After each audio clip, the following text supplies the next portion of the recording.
Hello students, आज हम लोग एनर्जी बैंड गैप का प्रैक्टिकल करेंगे।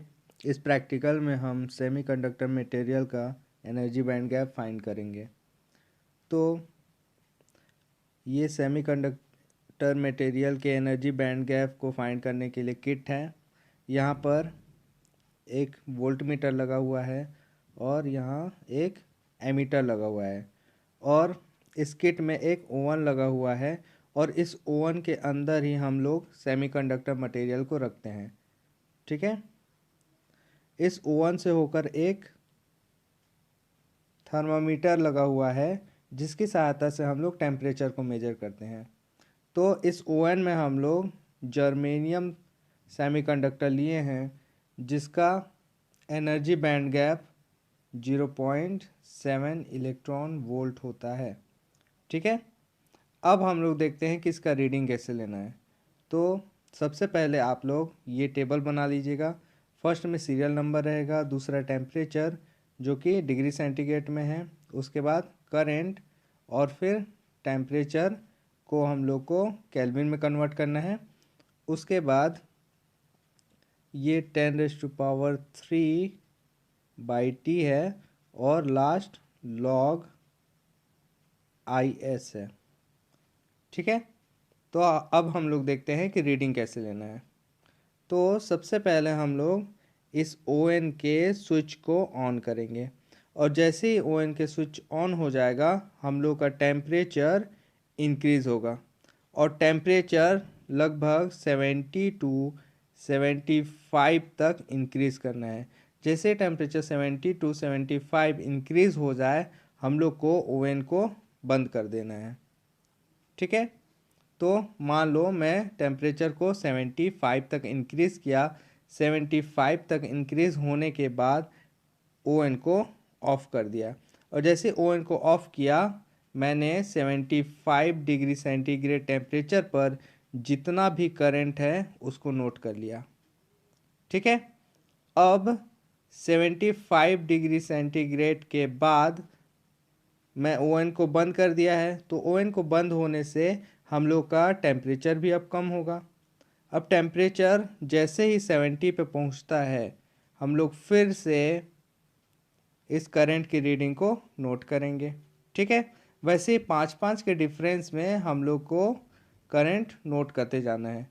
अभी 70 पे किए, फिर जैसे ही टेम्परेचर 65 होगा 65 पे जितना भी करंट आ रहा है उसको नोट करना है, फिर 60 पे करना है, 60 के बाद 55, ऐसे करके 45 या 40 तक कर लेना है।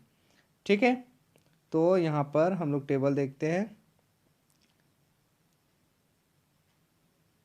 तो टेबल में देखेंगे तो मैंने 72 से स्टार्ट किया है। 72 पे जितना टेम्परेचर के बाद जितना भी हम लोग को करंट मिला था उसको नोट कर लिए। तो हम लोग को 47 माइक्रो एम्पियर मिला था। उसके बाद 5-5 का डिफरेंस मैं बताया हूँ। तो हम लोग 72 पे स्टार्ट किए हैं तो उसके 5 कम मतलब 67 पे जितना भी करंट का रीडिंग आ रहा है उसको नोट कर लिए।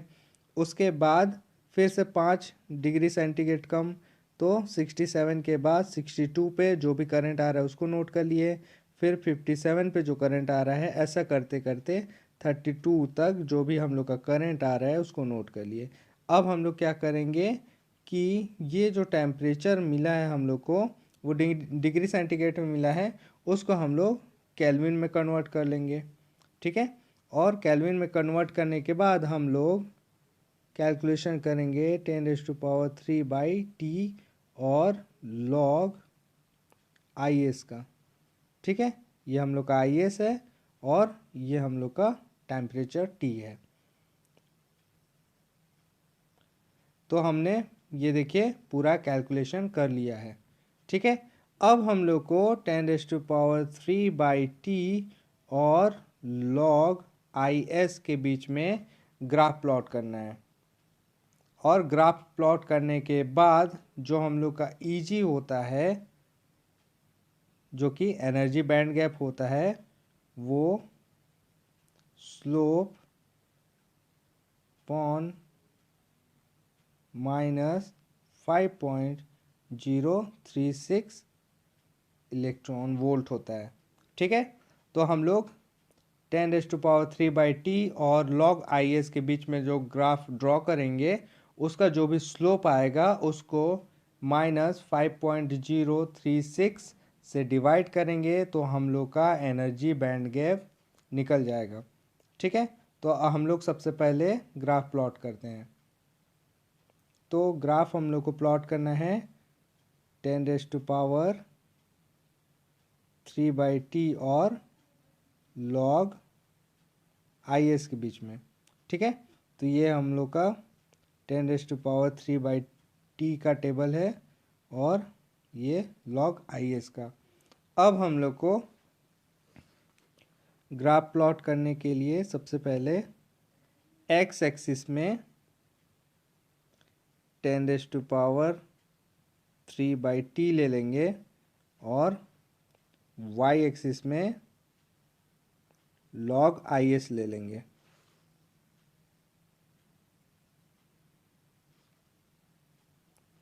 तो हम लोग रीडिंग से देखते हैं कि जो हम लोग का 10⁻³ है वो बढ़ रहा है, लेकिन हम लोग का log IS घट रहा है। ठीक है, तो ग्राफ कुछ ऐसे प्लॉट होगा डिक्रीजिंग ऑर्डर में। ठीक, तो ये हम लोग का ग्राफ प्लॉट हो गया। ग्राफ प्लॉट करने के बाद हम लोग को ईजी निकालना है, तो ईजी इक्वल टू होता है स्लोप बाई -5.036 इलेक्ट्रॉन वोल्ट। तो हम लोग को इस ग्राफ से स्लोप निकालना है। तो स्लोप निकालने के लिए हम लोग 2 पॉइंट ले लेते हैं। तो मान लो हम लोग वाई एक्सिस पे log IS है, तो log IS से 2 पॉइंट लेते हैं। मान लो मैं लेता हूँ 1.672 और 1.431। ठीक है, तो स्लोप क्या होता है? स्लोप इक्वल टू y2 माइनस y1 upon x2 minus x1। तो y2 में ले रहा हूँ 1.431 माइनस y1 हो जाएगा 1.672 अपॉन x2 माइनस x1। तो x2 2.985 माइनस 2.898। तो हम लोग जब इसका कैलकुलेशन करेंगे तो आएगा -2.77। ठीक है, अब हम लोग इस -2.77 जो स्लोप आया है उसको यहाँ पे जो स्लोप लिखा है उसकी जगह सब्स्टिट्यूट कर देंगे। तो इजी आएगा हम लोग का -2.77 अपॉन -5.036। और जब इसका कैलकुलेशन करते हैं तो 0.55 इलेक्ट्रॉन वोल्ट आता है। यही हम लोग के सेमीकंडक्टर मटेरियल के लिए एनर्जी बैंड गैप है। ठीक है, तो सेमीकंडक्टर मटेरियल के लिए हम लोग का जो प्रैक्टिकल वैल्यू आया है वो 0.55 इलेक्ट्रॉन वोल्ट आया है, लेकिन इसका जो स्टैंडर्ड वैल्यू होता है जर्मेनियम के लिए 0.7 इलेक्ट्रॉन वोल्ट होता है। तो कुछ एरर आ रहा है तो हम लोग उसका परसेंटेज एरर फाइंड कर लेंगे। तो परसेंटेज एरर इक्वल टू क्या होता है? Standard value minus experimental value upon standard value into 100। तो स्टैंडर्ड वैल्यू है 0.7 minus experimental value 0.55 upon 0.7 into 100। तो लगभग ये 21.41% के आसपास एरर आ रहा है। ठीक है, तो ये हम लोग का प्रैक्टिकल कंप्लीट हुआ एनर्जी बैंड गैप के लिए। Thank you.